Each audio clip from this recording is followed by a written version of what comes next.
आमदार डॉक्टर परिणय फुके यांनी खळबळजनक माहिती दिलेली आहे, त्याकडे आपण वळणार आहोत।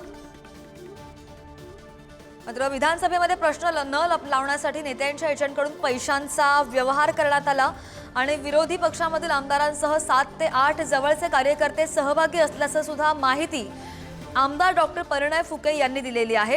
एजंट आणि कार्यकर्त्यांमधील संवादाची ऑडिओ क्लिप मुख्यमंत्र्यांकडे सोपवण्यात आल्याची माहिती सध्या मिळते आणि ऑडिओ क्लिपची चौकशी झाल्यानंतर पोलीस कारवाई करणार अशी सुद्धा माहिती सध्या समोर येते।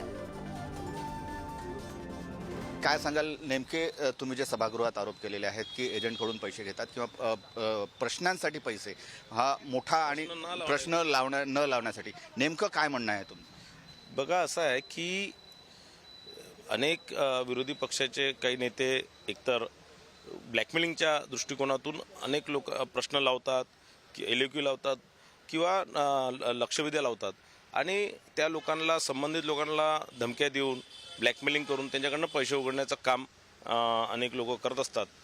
अनेक आमदार असे आहेत जे त्यांच्या मतदारसंघात कोणी जर त्यांचं काम केलं नसणार, त्यांच्या विरोधात काम केलं असणार, याही लोकांचे वैयक्तिक कोणाचं अतिक्रमण असणार, कोणाच्या बिल्डिंगचं असणार, कोणी बिल्डर असणार, कोणी व्यावसायिक असणार, त्यांचेही प्रश्न लावण्याच्या नावाने धमकी देऊन किंवा या प्रकारचं एक प्रेशराईज करण्याचं काम अनेक लोक करत आहे। आणि त्यापैकी एक नेते आहे त्यांचे त्या राईस मिलर्सला, गडचिरोली जिल्ह्यातील राईस मिलर्सला की त्यांचा प्रश्न लागल्यानंतर तुमचं काय काय तुम्हाला अडचण होणार, तुमची ब्लॅकलिस्ट होणार, तुम्ही जेलमध्ये जाणार, तुम्हाला करोड रुपयाचा भूर्दंड पडणार आणि या सगळ्या धमक्या देऊन त्यांच्याकडनं पैशाची मागणी केली। याच्या आधी ते झालेलं होतं, त्याही संदर्भातलं जे याच्या आधी जे पैशाची देवाणघेवाण झाली होती त्याही संदर्भातचं भाष्य त्या रेकॉर्डिंगमध्ये आलेलं आहे आणि निश्चितच हे गंभीर स्वरूपाचं असल्यामुळे मी काल सभागृहामध्ये या संदर्भातली माहिती सभागृहाला दिली। माननीय फडणवीस साहेबांना मी या संदर्भातली माहिती दिली। त्यांनी सांगितलं की ही जी सगळी पेनड्राईव्ह, ही जी सगळी ऑडिओ क्लिप, व्हिडिओ क्लिप जे आहे हे फॉरेन्सिकचा अहवाल आल्यानंतर त्यांच्याकडे मी सादर केलेली आहे आणि हे फॉरेन्सिकचा अहवाल आल्यानंतर या संदर्भातली पुढील कारवाई करू। तुमच्याकडे काय ऑडिओ व्हिडिओ पुरावे आहेत आणि ते सादर केले, कुणाकडे सादर केले आणि कधीपर्यंत ते पुरावे फॉरेन्सिकचा रिपोर्ट येणं अपेक्षित आहे? काल मी माननीय फडणवीस साहेबांना सभागृहातच ज्यावेळेस माझ्याकडे ही माहिती आली ते सभागृहातच बसून होते, त्यांना मी सभागृहातच जाऊन सांगितलं की या प्रकारचं असंच आहे।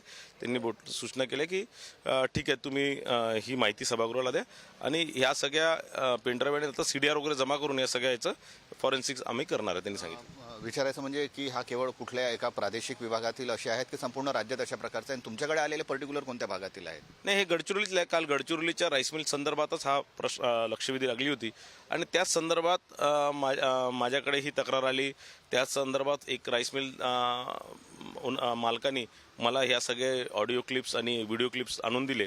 निश्चितच हे गंभीर आहे आणि याच्यावर कारवाई झाली पाहिजे आणि या प्रकारचे अनेक विरोधी पक्षाचे आमदार किंवा अनेक आमदार असे आहेत जे त्यांच्या मतदारसंघात एखाद्याने काम केलं नाही, विधानसभामध्ये त्यांच्या विरोधात कोणी काम केलं, त्यांचे जे व्यवसाय आहे तर त्यांना त्या माध्यमातून धमक्या देऊन किंवा त्यांना त्रास देण्याचं काम करतात।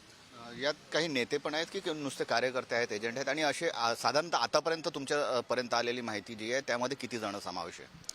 त्यात 7-8 जण, जी मला माहिती आहे त्यात 7-8 जण आहे, पण ऑडिओ क्लिप मध्ये एकाची ऑडिओ क्लिप आहे, एकाचा व्हिडिओ क्लिप आहे, असे 2 लोक आहे, पण यासोबत आणखीन लोक असतील असं मला वाटतं।